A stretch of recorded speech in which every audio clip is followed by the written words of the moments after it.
Now, allergies affect millions of people globally, and understanding how to manage them can greatly improve quality of life. Joining us today is General Medicine Doctor Rafael Martires. Good morning and welcome to the program, Doc. Do we call you Doc Raf? Docky. You can call me Docky Raf. Docky. I love the voice. Where did Docky come from? Well, it's just usually a term that's used in hospitals. Okay. It's kind of a term of endearment used by nurses and used by other staff that they call their doctors. So there's lambing there. Docky, I need your help. Can I just say though, ang ganda ng boses ni Docky Raf. I know, right? Our radio people are like, wow, Doc, my job ka na. Yeah, DJ and I are voice actors. Yeah. So when we hear someone with a nice, deep voice. We worry for our job security. Threat ka pala, Doc. Credit to my grandfather. Yeah. But Docky, you know what? When we say allergies, everybody knows about allergies, but they don't really understand what it is, right? So can you tell us, what is an allergy? And why do some people develop allergic reactions and others don't? Allergies are not the usual illness where you usually get it from someone else. And it's usually a problem with your own body, specifically your immune system. So what happens is there's an overreaction of your immune system to otherwise harmless substances. So the reaction is different per individual, right? Yes, It's how so- our body reacts to these certain substances. What are the most common allergies that people react to?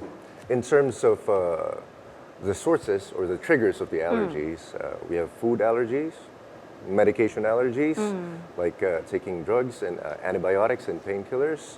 And there's also environmental allergies, yes, you know, like from pollution, from dust and smoke and the like. And there are also some rare allergies. There are those who are allergic to water, to sweat. Water? Yeah, and to sunlight. So, Yeah. but those are pretty rare.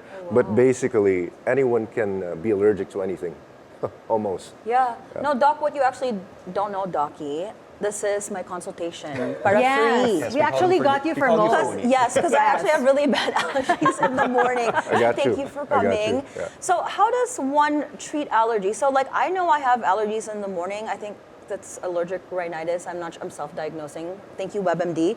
But now that you're here, Docky, what can I do to prevent that? Like, so if somebody suspects they have allergies, what should we do? Well, first and foremost, you have to confirm if you're indeed allergic. Because Okay. there are some symptoms that might look that they're allergies, but they're not.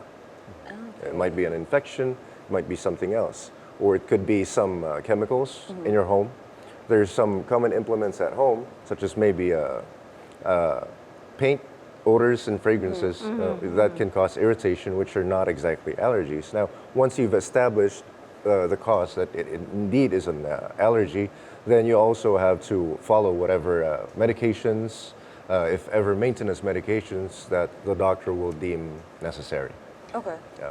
How do you usually suspect, Doc, if it's an allergy or if it's just a symptom of like something common or if it's like just a common cold? How can you usually tell the difference? Allergies usually have a more isolated manifestation. Like, for example, if you have allergic rhinitis, it's usually limited to the nose, having a runny nose, and maybe having teary eyes. But it's usually an infection when there's more systemic symptoms, other symptoms such as fever, particularly. Having a fever, that's not usually an allergy anymore. Okay. That means you got it from someone else. I see. Yeah. So like around my household, we have a lot of cats. So there's a lot of allergies going I'm around. allergic Yeah, to cats. So usually we will unfortunately. pop an antihistamine, like in case it happens. So once diagnosed, like what are the more effective ways to deal with allergies? Well, for pets, you have to brush them and groom them every day. You know, just to avoid the stray hair, because you know they're our babies. You know, you can't Yes. really. Right, of I don't course. know. And with regard to the severity of the allergy, there are some over-the-counter medications that you can take. And for more severe cases, you might need maintenance medications that you should be taking every day. Yeah. Now, Doc, it sounds like I do have allergic rhinitis. Can allergies be cured? Not just mine, but all the allergies that you've mentioned. Is it curable? No, we don't really have a direct cure for allergies, but we have treatments that we can use to prevent reactions and to reduce the severity of attacks. Yeah. But you know what, Doc? There are rare cases wherein someone who has no known food allergy, and then one day you eat seafood, and then all of a sudden you get an allergic reaction. Why does that happen? These are rare cases, but it does happen, right? It's actually not that rare. It's not that rare. Yeah, okay. it's more common than you would think. And we have different types of what we call hypersensitivity reactions. Okay. So that's the more medical level of the term allergy.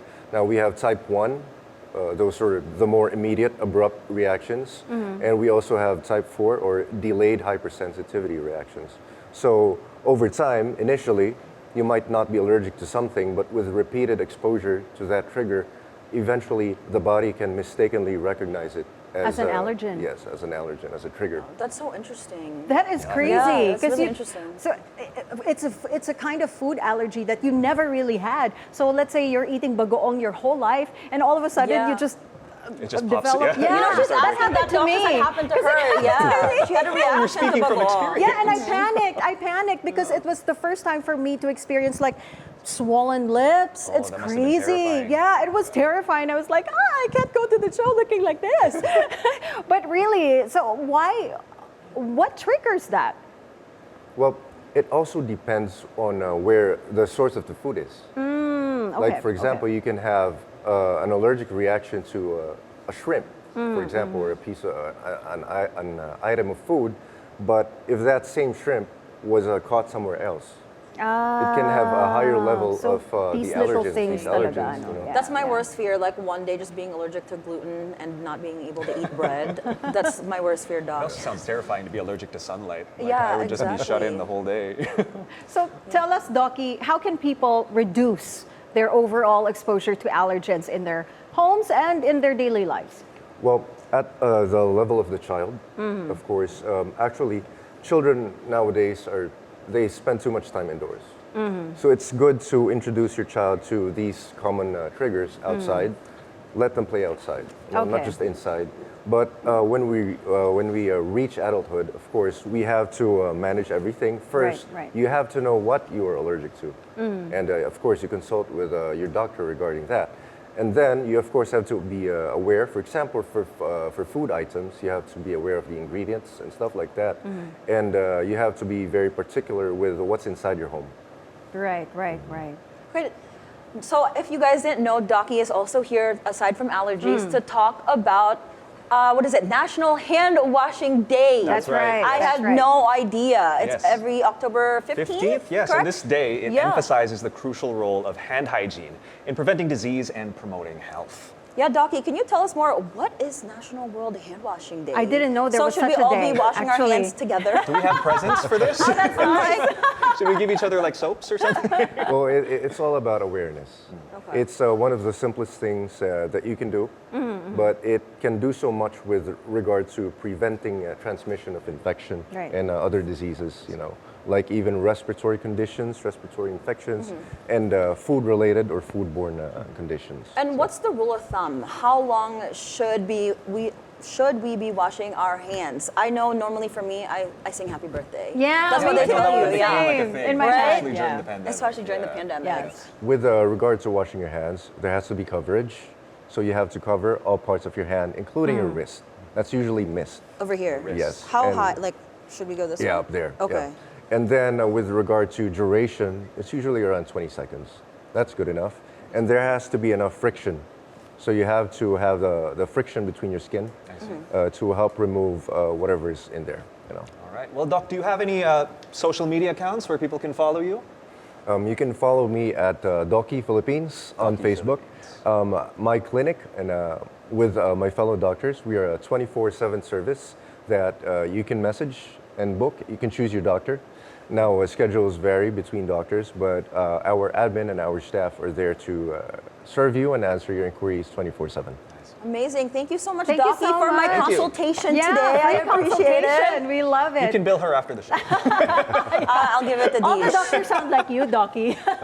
Do all the doctors sound like that, like the low voice and everything? But thank you so much, Doc.